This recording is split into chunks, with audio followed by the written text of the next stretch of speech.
हर बार की तरह इस बार बजट में सबसे ज्यादा उम्मीदें जो वर्ग बांध रखा था वो तो मिडिल क्लास, और कई बार मिडिल क्लास को मायूसी लगती थी, लेकिन इस बार जो अब तक फीडबैक मिला है मिडिल क्लास काफ़ी खुश है। और इस खुशी की सबसे बड़ी वजह यह है कि इनकम टैक्स में एक बड़ी राहत दी गई है।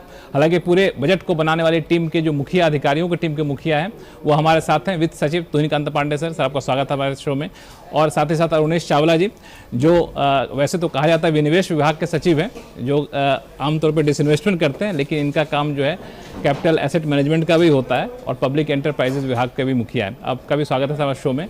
शुरुआत में तुहिन सर आपसे करना चाहूँगा कि मिडिल क्लास को एक बड़ी उम्मीद थी और 12 लाख रुपए तक की आमदनी को टैक्स फ्री करने का फैसला लिया गया। इसको लेके जब से ऐलान किया गया तब से कई सारे सवाल मेरे पास आए हैं। एक सवाल ये है कि मान लिया जाए कि कोई स्टैंडर्ड डिडक्शन क्लेम नहीं करता है, वो 12 लाख रुपए उसकी सालाना आमदनी है, अगर 12,25,000 हो जाएगा उसको तो पूरा टैक्स देना पड़ जाएगा, तो 25,000 तो बड़ा महंगा पड़ा उसके लिए हमारे मार्जिनल रिलीफ की व्यवस्था है। जैसे पहले भी रिबेट दिया जाता था 7 लाख में, तो ये प्रश्न उठता था, तो उसमें एक मार्जिनल रिलीफ का कॉन्सेप्ट है कि उससे ऊपर जो भी वो इनकम उसकी आएगी उतनी ही इनकम टैक्स होगी। तो वो धीरे धीरे रिबेट उसका घटता जाएगा और लगभग 12,70,000 तक 12,70,000 तक वो खत्म हो जाएगा। तो वो कभी भी उसको जर्क नहीं लगेगा। तो मार्जिनल रिलीफ जो है उसकी व्यवस्था लॉ में ही की गई है। लॉ में की गई। तो ये 12,70,000 जो बगैर डिडक्शन वाले हैं, डिडक्शन वाले को भी इसी रेशियो में बढ़ेगा? हाँ, उससे उनसे कम नहीं मिलेगा। जो रिबेट मिल रहा है 12 लाख को, उससे कम रिबेट नहीं मिलेगा। इसमें एक और सफाई आपसे चाहूँगा कि ये पूरी जो रियायत है या फिर जो टैक्स में फेरबदल है वो सिर्फ और सिर्फ न्यू टैक्स रिजीम के लिए है, ओल्ड टैक्स रिजीम में कोई बदलाव नहीं किया गया? नहीं, ओल्ड टैक्स में कोई बदलाव नहीं है, ये सिर्फ न्यू टैक्स रिजीम के लिए, सिर्फ न्यू टैक्स के लिए। 20% से 30% के बीच में एक नया स्लैब जोड़ा गया 25% का। इससे कितने लोगों को आपको लगता है रिलीफ मिलेगा? और अभी जो लोग टैक्स फाइल करते हैं उनके रेशियो के हिसाब से देखें तो देखिए, हमारा जो स्लैब रेट स्ट्रक्चर चेंज करने का जो मेन वो है सुधार जो लाने का, एक तो आप देखेंगे कि पुराने की स्ट्रक्चर और हमारे नई स्ट्रक्चर में एक बिल्कुल यूनिफॉर्मिटी हम लाए हैं। आपका देखिए 4 4 4 4 4 उसके हिसाब से हम गए, और इधर से हम 0 5 10 15 20 25। पहले जो उसमें था, एक तो जो स्लैब रेट में समानता नहीं थी, कहीं 2 का डिफरेंस था, कहीं 3 का डिफरेंस था, फिर कहीं 2 का डिफरेंस था। अभी ये 4 4 4 4 की सरलता की गई है। दूसरी जो उसमें भी ग्रेजुअलिज्म है, 5 10, वहाँ पे क्या था, आपका 15% से 20% से 30% जंप करता था, 25% का स्लैब नहीं था। तो इसलिए उसमें अचानक हाई एकदम से टैक्स आ जाता था, उसको हमने ग्रेजुअलिज्म किया। तो बेसिकली उसको जो हमने उसका जो जिसको युक्ति संगत बनाया है, उस रिफॉर्म में ये 25% की भी स्लैब ऐड की गई। मैं दूसरे मुद्दे पे जाऊँ, एक छोटा सा सवाल और भी रहेगा। टीडीएस और टीसीएस के नियमों में बड़ा बदलाव किया गया, ये सिर्फ सिंप्लीफिकेशन है या फिर टैक्स इम्प्लीकेशन भी इससे काफ़ी ज़्यादा कम होगा? देखिए, इससे सबसे बड़ा तो ये है कि पहले हमारे बहुत सारे टीडीएस के रेट्स और बहुत सारी थ्रेशोल्ड है। कहीं 5,000 की थ्रेशोल्ड में टीडीएस लगाना है, कहीं 15,000 में लगाना है। तो हमने एक तो यूनिफॉर्म शुरू कर दिया, 10 20 30 50, मतलब वो। दूसरा, हमने रेट्स में रैशनलाइजेशन किया है कि टीडीएस का रेट्स कहीं 1% लग रहा है, कहीं 2% लग रहा है, कहीं ज़्यादा लग रहा है। सिक्योरिटाइजेशन ट्रस्ट पे 25% था।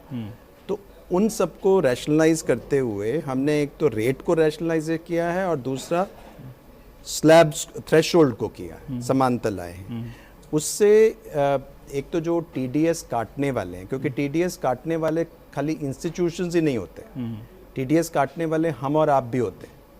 कई जगह पे आपको टीडीएस काटना है तो उसमें आपको दिक्कत ना हो, तो इसलिए छोटी छोटी पेमेंट के लिए हमने टीडीएस को निकाल दिया ताकि वो उसमें उनको वो बर्डन नहीं आए। तो ये इससे क्या है कि हमारा एक्चुअली यदि हम देखें तो इनिशियली हमारा टैक्स रिडक्शन कम भी होएगा, कम होगा। लेकिन वो एक सरलीकरण की ओर हम जा रहे हैं। एक आखिरी सवाल इन डायरेक्ट टैक्स पे कि सरकार ने एक बड़ा ऐलान किया वित्त मंत्री साहिबा ने कि हम लोग न्यू टैक्स इनकम टैक्स के नए नियम लाएंगे। ये नए नियम क्या डायरेक्ट टैक्स कोड की जो बातचीत वर्षों पहले हुई थी, क्या उसी तर्ज पे होगा? क्या ये मौजूदा इनकम टैक्स एक्ट को रिप्लेस कर देगा और कब तक लाएंगे? इनकम टैक्स बिल जो है हमारा नया आएगा, वो हमारे इनकम टैक्स 1961 का, जिसमें बहुत सारी अमेंडमेंट हो गई हैं, जो 60 साल पुराना है, जिसमें over a period of time बल्कि हो गया है, उसमें अंडरस्टैंडिंग की, उसमें उसको समझने में दिक्कत है। इन सब को देखते हुए एक नया बिल लगाएगा, वो नई तरह से लिखा जाएगा, नई तरीके से लिखा गया है। जैसे आप वित्त मंत्री जी ने कहा कि लगभग आधा होगा, वो जो प्रेजेंट हमारा लॉ है प्रोविजन उसका आधा होगा, उसका लगभग आधा होगा, चैप्टर्स भी लगभग आधे होंगे, लिटिगेशन भी कम हो जाएगा। तो लिटिगेशन कम हो जाएगा, और जो उसकी जो भाषा है हमने सरल की है, वो उस तरह की भाषा आपको नहीं मिलेगी, ये बड़ी डायरेक्ट और सिंपल भाषा मिलेगी, तो आप भी समझ कुछ एग्जांपल पाएंगे। दे पाएंगे आप?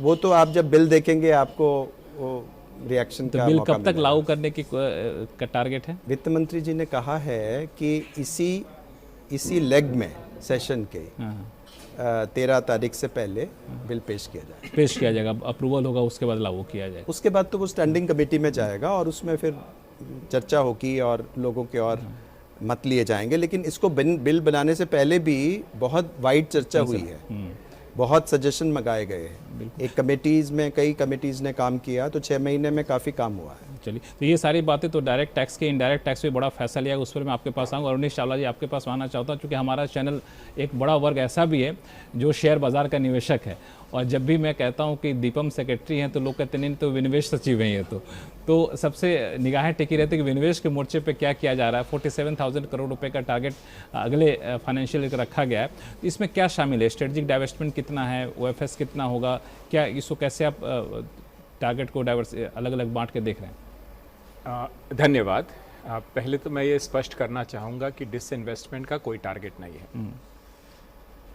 हम वैल्यू क्रिएशन और वैल्यू ऑप्टिमाइजेशन की स्ट्रैटेजी फॉलो करते हैं, जिसमें corporate performance, consistent dividend policy और कैलिब्रेटेड डिसइन्वेस्टमेंट, इन तीनों का समावेश किया जाता है, ताकि जो माइनॉरिटी स्टेक होल्डर्स हैं, जो आम आदमी हैं, जो मार्केट में निवेश करते हैं, उनके एसेट्स का, उनकी इन्वेस्टमेंट का वैल्यू मैक्सिमाइजेशन हो, और हमें भी एक स्मूथ और कंटिन्यूअस तरीके से डिविडेंड्स और एसेट मोनेटाइजेशन दोनों आराम से हो जाएगा। तो जो भी इस फ्रेमवर्क के तहत हम लोग आगे चलेंगे, और मैं इन्वेस्टर्स को आश्वस्त करना चाहूँगा कि हम उनके इंटरेस्ट का पूरा ख्याल रखें। इसमें एक सवाल उठता है, क्योंकि ये हम लोग नहीं कह रहे हैं, आप लोगों ने खुद ऐलान किया था new public sector enterprise policy का, और इस पॉलिसी के अनाउंसमेंट के बाद ये होता है कि जो नॉन स्ट्रेटजिक सेक्टर है वहाँ पर डाइवेस्टमेंट किया जाएगा, सरकार बाहर निकल जाएगी, और उस पॉलिसी के अनाउंसमेंट के बाद इक्के दुक्के केस को छोड़ दिया जाए तो उस पर बहुत ज़्यादा प्रोग्रेस हुआ नहीं। 50 से ज़्यादा PSU के स्ट्रेटजिक डाइवेस्टमेंट का इन प्रिंसिपल अप्रूवल हो चुका है, लेकिन उसमें से बहुत कम हुए, मुश्किल से 12-13 हो पाए हैं। तो उसको लेके क्या अब उस पॉलिसी को थोड़ा सा आप लोग ठंडे बस्ते में डाल रहे हैं, वैल्यू क्रिएशन पर जोर देंगे, वैल्यू क्रिएशन जब एक मार्क तक हो जाएगा तब हम शुरू करेंगे? देखिए, ये सवाल बजट से सीधा रिलेटेड तो नहीं है, लेकिन ये स्ट्रैटेजी लॉन्ग टर्म स्ट्रैटेजी है, और ऐसा नहीं है कि ओवरनाइट कोई भी अपने एसेट्स को, वैल्यूएबल एसेट्स को कौड़ी के दाम बेच देगा। जैसा कि मैंने बताया, जो हमारी वैल्यू क्रिएशन स्ट्रैटेजी है, उसमें हम माइनॉरिटी स्टेक होल्डर्स, इन्वेस्टर्स का भी ख्याल रखते हैं, और सभी पहलुओं को एक साथ लेकर चलते हैं, और हम उसके तहत कैलिब्रेटेड डिसइन्वेस्टमेंट के तहत आगे बढ़ रहे हैं, और हम लगातार उस दिशा में आगे बढ़ते रहेंगे। बिल्कुल, आपने सही कहा कि ये सवाल बजट से रिलेटेड नहीं था, मैंने पूछा आपसे, हालांकि एक सवाल और पूछने का मन है, लेकिन उससे पहले बजट से रिलेटेड पूछ दूं कि बजट से क्यों लेते हुए दीपम का रोड मैप क्या रहने वाला है अगले फाइनेंशियल ईयर में? जैसे जैसे देखिए ये इंफॉर्मेशन मार्केट सेंसिटिव है, लेकिन जैसे जैसे हमारे कदम आके बढ़ेंगे आपको सही समय पे उचित सूचना देती जाएगी। हालांकि सर ने कई सारी चीज़ें शुरुआत की थी जो अभी भी पेंडिंग है, उसका कब कंप्लीशन होगा आपसे पूछूंगा, लेकिन इससे पहले एक सवाल आपसे कि इसमें एक बहुत बड़ा फैसला लिया गया है कस्टम ड्यूटी के रेशनलाइजेशन का, तो इस फैसले के पीछे क्या मकसद है? कि एक तो ये लोग सोच के चल रहे थे कि डोमेस्टिक मैन्युफैक्चरिंग को बढ़ावा देना है, दूसरा ट्रंप 2.0 के बाद एक टैरिफ वॉर जैसी सिचुएशन थी, भारत अपने आप को कैसे तैयार कर रहा है ये भी एक देखना था, तो इस टैरिफ रेशनलाइजेशन के पीछे आप क्या मकसद दे के चल रहे थे? नहीं, देखिए हमारा जो टैरिफ शेड्यूल होता है उसमें कई सारे रेट्स हैं और एक समय में 21-22 रेट्स भी थे और धीरे धीरे हमने उसको किया, पिछले जुलाई में भी चेंज किया और अभी भी कर रहे हैं और अब हम सिर्फ 8 रेट रख रहे हैं ज़ीरो को मिला के। उसमें 125 का जो रेट था वो हम निकाल रहे हैं। 150 का रेट भी था जो इंडस्ट्रियल गुड्स में, मैं अब इंडस्ट्रियल गुड्स की बात कर रहा हूँ, मैं एग्रीकल्चर और टेक्सटाइल्स की बात नहीं कर रहा हूँ। इंडस्ट्रियल गुड्स में हमारे जो 150 का रेट हम निकाल रहे हैं, 125 का निकाल रहे हैं, 100 का निकाल रहे हैं, 170 का रख रहे हैं और मतलब ला रहे हैं, और उसके बाद हम 25 का निकाल रहे हैं, 30 का निकाल रहे हैं। तो इस तरह से हम बहुत सारे जो रेट्स हैं उसका मैं आपको और सूचना भी दे सकता हूँ कि वो हम निकाल रहे हैं। जैसे 25, 30, 35, 40, 100, 125 और 150 इनको हमने रिमूव किया है। अब हमारे पास 15 जो रेट थे उसकी जगह 8 रह जाएंगे इंक्लूडिंग ज़ीरो। तो इसका एक साधारीकरण करना है। दूसरा हमने ये लिया है कि अभी हम इफ़ेक्टिव इंसिडेंस, जैसे एक तो आपका शेड्यूल रेट होता है, यदि हम शेड्यूल में टैरिफ रेट देखेंगे तो वो बेसिकली इसका मतलब ये नहीं है कि वही रेट अप्लाइड है, अप्लाइड रेट उससे कम हो सकता है। जैसे मान लो आपने एक जगह है कि 20%, तो ये नहीं कि 20% ड्यूटी उस पर लगी हुई है, उसकी ड्यूटी नोटिफिकेशन के द्वारा 20 से कम भी की जा सकती है। तो बहुत सारी ड्यूटी में कम में थे उनको हमने टैरिफाइजेशन किया, उनको टैरिफ में ले आए। तो एक तरह से एक सुधार की प्रक्रिया हमने लाई है जिससे कि हमारा जो एवरेज टैरिफ रेट है जो कि हमारे शेड्यूल से दिखेगा वो लगभग 11.5% आ जाएगा। और इसमें हमने ये भी कहा है कि हमारे पास सेस और सरचार्ज दोनों लगते थे, तो अभी हमने कहा है कि नहीं, जहाँ सेस है वहाँ सरचार्ज नहीं होगा, जहाँ सरचार्ज है वहाँ सेस नहीं होगा। तो उससे भी थोड़ा बर्डन कम हुआ है और थोड़ा बहुत उससे जो एक्स्ट्रा जो हमें नुकसान तो हुआ है, लेकिन उससे ये थोड़ा सा सरचार्ज वाली बात इंपोर्ट ड्यूटी पे कह रहे हैं। हाँ, हम जब कह रहे हैं इंपोर्ट ड्यूटी में, जब एक्साइज ड्यूटी में नहीं इंपोर्ट, मैं कस्टम की बात कर, कस्टम की बात कर, ठीक है।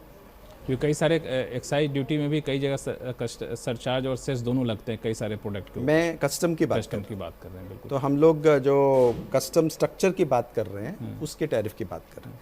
तीसरा हमने ये कहा है कि इफेक्टिव इंसिडेंस हमने लगभग समान रखी है, यानी कि यदि हम कोई 40 का रेट निकाल रहे हैं और 20 में ला रहे हैं तो हम एक AIDC से हमने उसको उसी लेवल पे ले गए हैं। तो मतलब यदि आप कहेंगे कि अप्लाइड रेट में बहुत ज़्यादा फ़र्क नहीं पड़ेगा, जहाँ अप्लाइड रेट हम कम कर रहे हैं, जहाँ एक्चुअली ड्यूटी कम कर रहे हैं, लगी हुई ड्यूटी, वहाँ हमने बजट में उसकी व्यवस्था की है और एनेक्सर में उन सब प्रोडक्ट्स का जिक्र किया है जहाँ जहाँ पे इफेक्टिव ड्यूटी कम होगी। इसमें एक सवाल और बनता है सर कि चूँकि जब, और इसमें ये भी मैं बताना चाहूँगा कि इस बार हमने एनेक्सर के अलावा FAQs डाले हैं, फ्रीक्वेंटली आस्क्ड क्वेश्चन। तो आप यदि देखेंगे बहुत CBIC और CBDT के हैंडल में दोनों तरफ के डायरेक्ट टैक्सेस और इनडायरेक्ट टैक्सेस की सरल भाषा में फ्रीक्वेंटली आस्क्ड क्वेश्चन की हमने चर्चा की है, ताकि बहुत सारी ये जो टेक्निकल डिटेल्स हैं लोगों को सुविधा से प्राप्त हो सके। हालांकि मेरा सुझाव छोटा सा ये है कि सिर्फ ये बजट एक्सरसाइज का पार्ट नहीं होना चाहिए। जब भी CBIC कोई इस तरह का नोटिफिकेशन इशू करे ना, तो नीचे एक आम आदमी की भाषा में एक्सप्लेनेटरी नोट लिख दिया जाए। जो कई बार नोटिफिकेशन इशू होता है, पता ही नहीं चलता नोटिफिकेशन किस चीज़ का, नोटिफिकेशन कहना क्या चाहता है। इतने सारे प्रिंसिपल। आपका कहना बिल्कुल ठीक है। वो हमारा भी यही प्रयत्न रहेगा, अभी भी रहा है और रहेगा, कि जो कम्युनिकेशन है ऑन टेक्निकल मैटर्स वो अच्छी तरह से किया जाए ताकि मीडिया भी उसको ठीक ढंग से समझ सके। हाँ, ताकि आपको ज़्यादा तंग ना कर सके हम लोग। अरुण जी, एक सवाल ये भी है कि आपके पास दीपम के अलावा डीपी का भी एक जिम्मेदारी रहती है। डीपी के फ्रंट पे आपको क्या बहुत सारे पब्लिक सेक्टर एंटरप्राइजेज हैं जिसके आपको एसेट को या फिर वैल्यूएशन को बेहतर करना है, और इसमें एक सवाल और उठता है कि सेबी नॉर्म के हिसाब से जो मिनिमम पब्लिक शेयर होल्डिंग होनी चाहिए उससे नीचे भी लाना है, समय काफ़ी कम है, मार्केट कंडीशन काफ़ी ख़राब है, तो आप किस तरह से देख रहे हैं अपना आगे प्लान? आज मैं किसी कंपनी का नाम नहीं पूछूंगा, चूंकि आप कहें कि सेंसिटिव होगा, तो मैं कंपनी के हिसाब से नहीं पूछ रहा हूँ। आज के बजट से उत्साह बढ़ा है, मार्केट भी ऊपर जा रही है और हमें पूरा विश्वास है कि मार्केट कंडीशंस में सुधार होगा। डीपी और दीपम को एक साथ लाने के पीछे उद्देश्य है कि जो पब्लिक एंटरप्राइजेस की कॉरपोरेट स्ट्रैटेजी है और उनकी जो एसेट मैनेजमेंट है, इन दोनों को एक साथ एक समावेश में देखा जाए और इससे जो है आगे चलकर काफ़ी फायदा होगा। एसेट मैनेजमेंट के लिए एसेट मोनेटाइजेशन की काफ़ी ज़्यादा कोशिश हुई थी, जैसे पावर ग्रिड था, एमटीएनएल, बहुत सारी चीज़ कंपनियाँ हुई थी, फिर बाद में थोड़ा सा बहुत कुछ दिखा नहीं सामने आकर के। जैसा मैंने बताया, इंटीग्रेटेड स्ट्रैटेजी है, आपको धीरे धीरे समय पर सब कुछ दिखाई देगा। कुछ एसेट मोनेटाइजेशन है, कुछ टारगेट वगैरह रखा आपने, ताकि टारगेट रखेंगे तभी तो अचीव करने के लिए आगे बढ़ेंगे। मैंने आपको बताया कि बजट में डिसइन्वेस्टमेंट का कोई टारगेट नहीं है, एसेट मोनेटाइजेशन का भी नहीं, एसेट मोनेटाइजेशन का भी टारगेट नहीं है, डिविडेंड का टारगेट है which is a continuous flow of income.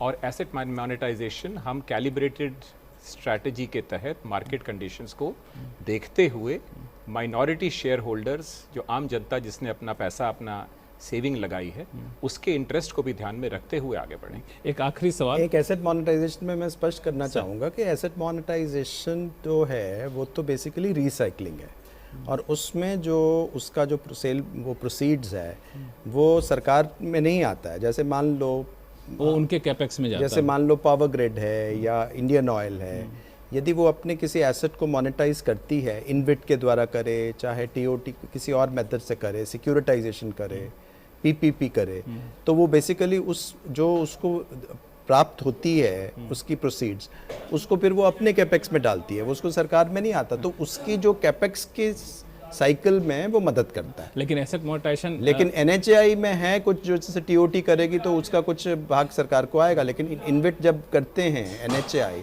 वो भी उन्हीं के पास ही रहते हैं। ध्येय उसका एसेट मोनेटाइजेशन का ये है कि एक एक्टिविटी लेवल पे आप ज़रूरी नहीं कि डेट के द्वारा ही वो वाली चीज़ें करें, आप अपने ही एसेट्स को सर्कुलेट करके नए एसेट्स बना सकते हैं। बिल्कुल, हालांकि एसेट मोनेटाइजेशन के लिए और वो अलग अलग मिनिस्ट्रीज करती हैं, लेकिन मिनिस्ट्री पुश करती है तो पीएसयू ज़्यादा एग्रेसिवली उसको कर पाती हैं, क्योंकि पिछले दिनों हमने देखा भी। एक आखिरी सवाल सर, चूँकि जो इन्होंने अनफिनिश्ड एजेंडा छोड़ गए थे आईडीबीआई बैंक का, सबकी निगाहें टिकी आईडीबीआई बैंक में क्या हो रहा है, अगर कुछ आप अपडेट दे सके तो।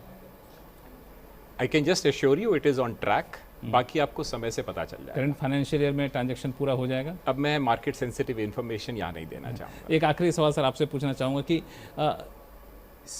सेविंग एक बड़ा कंसर्न रहता है आम लोगों के लिए कि सेविंग करते हैं, सेविंग करने के पीछे कई बार लोग मजबूरी में सेविंग करते थे कि चलो टैक्स बचाना तो सेविंग हमने कर लिया। अब जिस तरीके से आप लोग ओल्ड टैक्स रिजीम को बिल्कुल लिक्रेटिव नहीं बना रहे हैं, तो क्या आप ओल्ड टैक्स रिजीम को अब धीरे धीरे चाहते हैं कि लोग मजबूरी में छोड़ दें? दूसरा, अगर नहीं लिक्रेटिव रहेगा, लोग उसमें नहीं जाएंगे, न्यू टैक्स रिजीम में आ जाएंगे, तो सेविंग पर असर पड़ेगा? देखिए 75% जो हमारे इंडिविजुअल टैक्स पेयर है नए रिजीम में आ चुके हैं। हर चीज़ में माइक्रो मैनेजमेंट करना टैक्स के द्वारा ये कोई अच्छी पद्धति नहीं है। हम लोग कॉरपोरेट्स को तरह तरह के इंसेंटिव्स दे के उनको वहाँ पे दिखाएं, फिर जब वो टैक्स उनका बचता है, आप कहते हैं कि मैंने 30% टैक्स लगाया, लेकिन 30% पे इफेक्टिव रेट 30% नहीं है। वो इफेक्टिव रेट यदि ओल्ड रिजीम में देखें कॉरपोरेट में, तो वो इतने डिडक्शंस आपने दिए हैं कि वो बेसिकली 22% भी नहीं वो दे रहे हैं, इसलिए वहाँ मैट लगाने की आवश्यकता पड़ी।